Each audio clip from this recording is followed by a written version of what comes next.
In all my years as a U.S. history teacher, I've never had a student that I admire and fear at the same time. Eli was in his freshman year when he had my class. He was a quiet kid with black hair and gray eyes. I learned of Eli's intelligence after the first pop quiz of the school year. For context, none of my students ever received a 100% in my quizzes or exams. So imagine my surprise when I graded Eli's quiz. I must have checked it 5 times before realizing that all of the answers were correct. I've never been so happy in my entire career. Most of my students never took my class seriously. I guess I was just unlucky enough to have irresponsible pupils. I watched Eli grin as he looked at his grade. Days passed, and Eli got perfect scores in every assignment. I never pondered how he managed to do what other students couldn't. But one incident prompted my curiosity. During a passing period, I was on my way to class when I overheard something from around the corner. I rolled my eyes as I recognized the voice of David, one of the school's problematic students. David was mad at Eli, demanding to know why he's such a nerd. I was about to stop David when Eli's response stopped me dead in my tracks. Eli claimed that he was a reincarnation of Benedict Arnold. David fell silent for a second before telling Eli that he was full of crap. Finally, I intervened, scolding David for using foul language. After sending David to the principal's office, I asked Eli if he was okay. He said he was fine, thanked me for helping him, and went to his next class. After school, I couldn't help but think about what Eli said.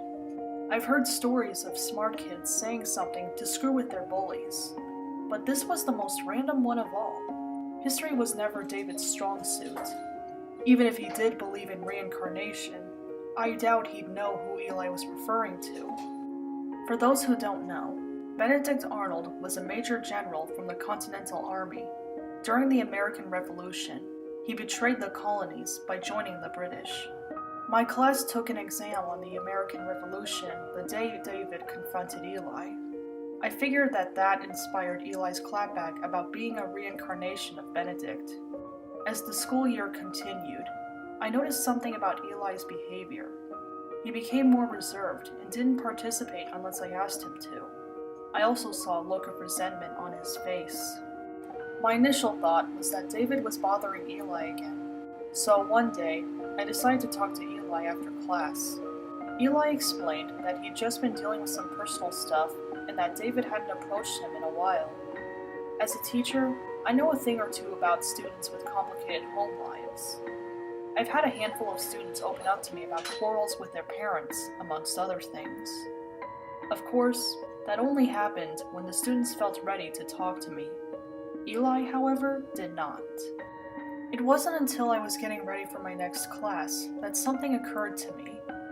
I hadn't seen David for about a week before I chatted with Eli. Later that day, I was chatting with my friend Gina in the teacher's lounge.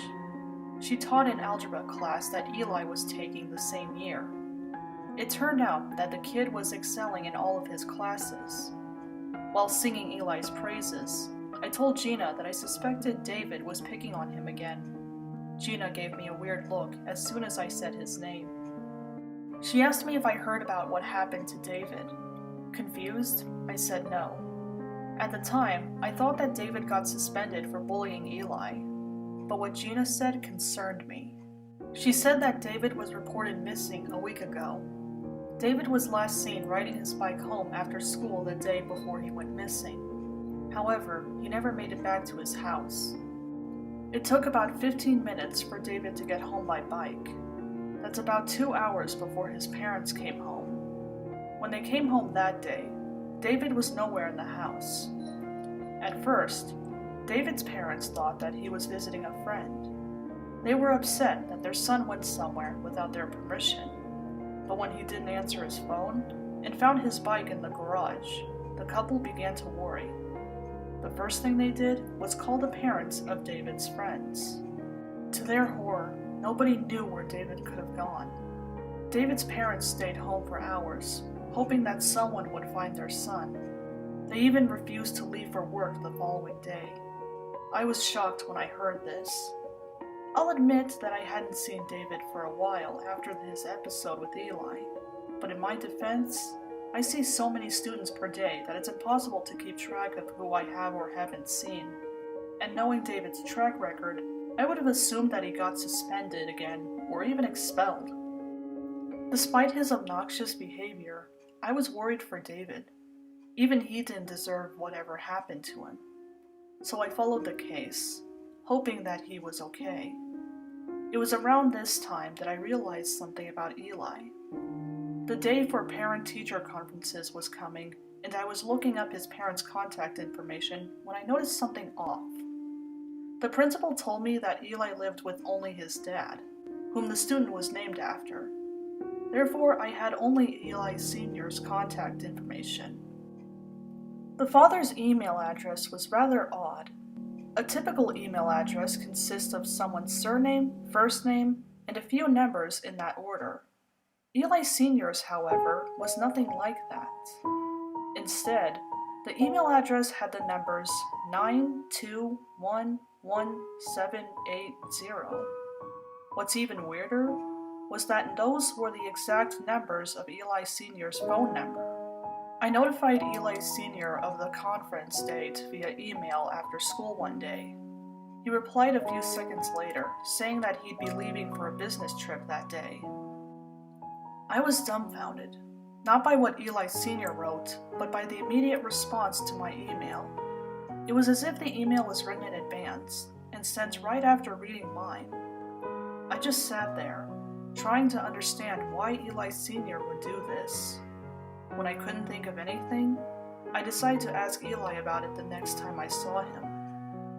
Eli arrived in class 10 minutes before it began the following day. When I asked him about his dad, he responded in a way I hadn't anticipated. Eli said that his dad felt the conference to be pointless. According to Eli Sr., parent-teacher conferences are for students who fail to be the best. I was taken aback by Eli's holier-than-thou attitude. He'd never behaved like this before.